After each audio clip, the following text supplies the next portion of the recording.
Hello and welcome back to Thrive On. My name is Damien Chaparro, coming to you today from Aroha here in New Zealand. And I'd love to talk to you about something that I think most of us resist: the inevitability of being hurt. Because here's what I've learned after years of cross-disciplinary practice and study. We don't usually come to places like Aroha because everything is intact. We often come because something isn't. And sometimes we think we're here to return to a previous state of flawlessness, to forget our past so we can just get back to normal as quickly as possible. But what if the damage we've sustained in life isn't actually the problem? What if it's an invitation? This month, I was thrilled to receive 3 beautiful recognitions, but one of them stood out. We won an award for Regenerative Wellness Travel Destination. And that award inspired this episode because it had me thinking quite a bit about regeneration and what is it to be regenerative. The word gets thrown around a lot. Most of us acknowledge that the footprint of humanity has caused damage to the planet. Human activity has significantly altered 75% of the planet's land and 66% of its oceans, and urban areas have doubled in size since 1992. So there's a clear need for regeneration. And yet we've made it sound like it applies only to agriculture, soil, or native communities. But regeneration is much closer to all of our lives than we might imagine. And it's a bit messy too. So here's what I've been thinking. Regeneration doesn't happen in spite of breakdown. It happens because of it. In nature, this is obvious. Soils don't regenerate unless they have first been degenerated. Forests don't have a chance to renew without fire clearing the understory. When Earth has withstood impacts, nutrients were stripped from environments, food chains collapsed, and ecosystems were severely degraded. The soil, oceans, and atmosphere all suffered, much like how unsustainable agriculture depletes fertile ground and causes desertification.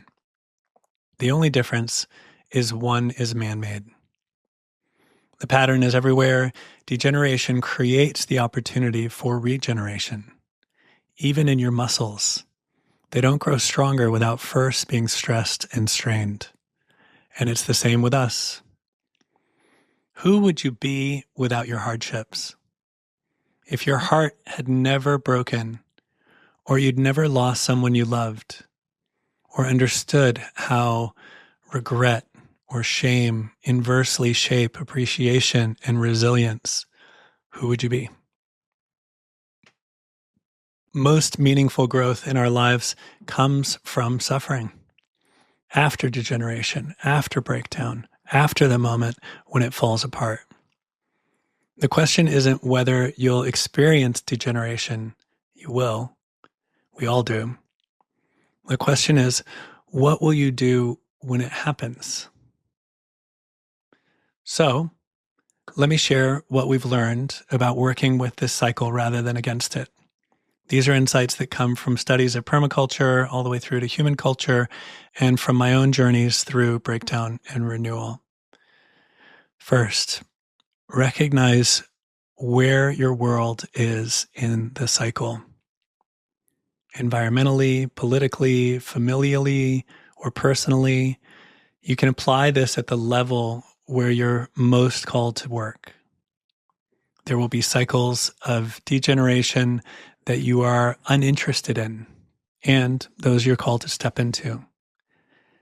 Clarifying the cycles you care about is really important because it means you can let go of the rest.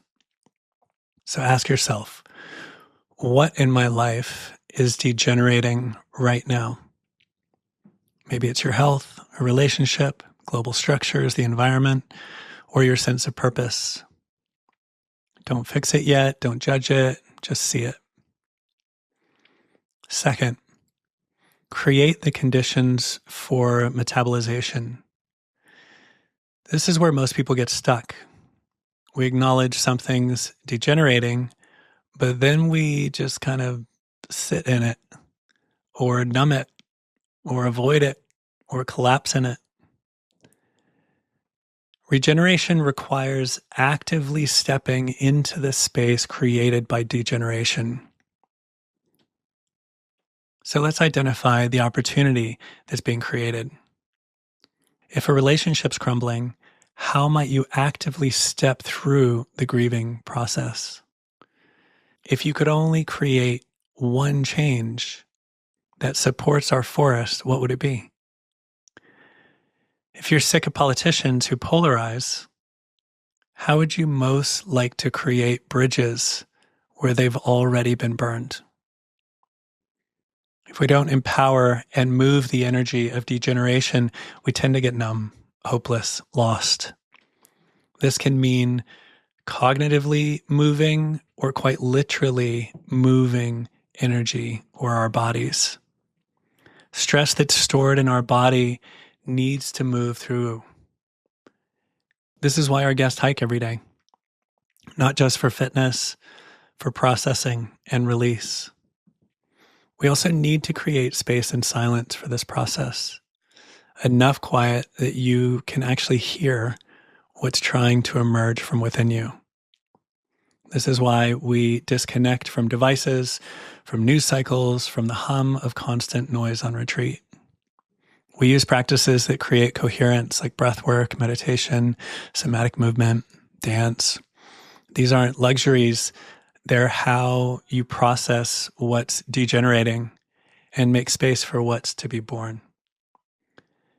It also means community, because transformation doesn't typically happen in isolation. We need witnesses, we need mirrors, we need people who want to join our vision.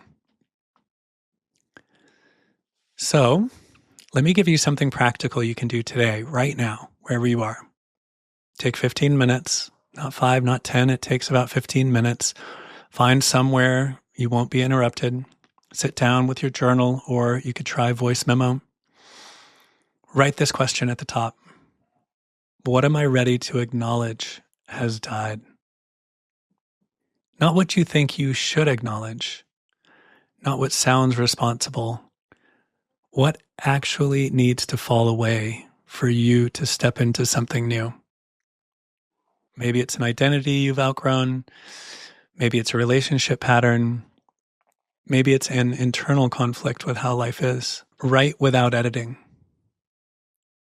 Let whatever comes come. Stream of consciousness. Then write a second question. What wants to be born in its place? Again, don't force it. Don't make it perfect. Just listen for what's trying to emerge. This is the beginning of crafting the energy of regeneration rather than resting in hopelessness. Many people come on retreat to do this kind of work. They can tell something's stuck and they need space to free things up.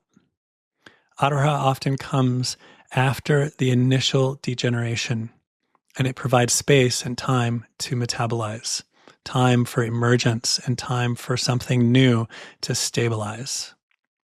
Most people leave a retreat feeling amazing. They don't actually walk away as perfect monks who apply everything they've learned, but frequently they walk away changed, embodying something that really mattered to them. So, here's what I want you to take from this episode.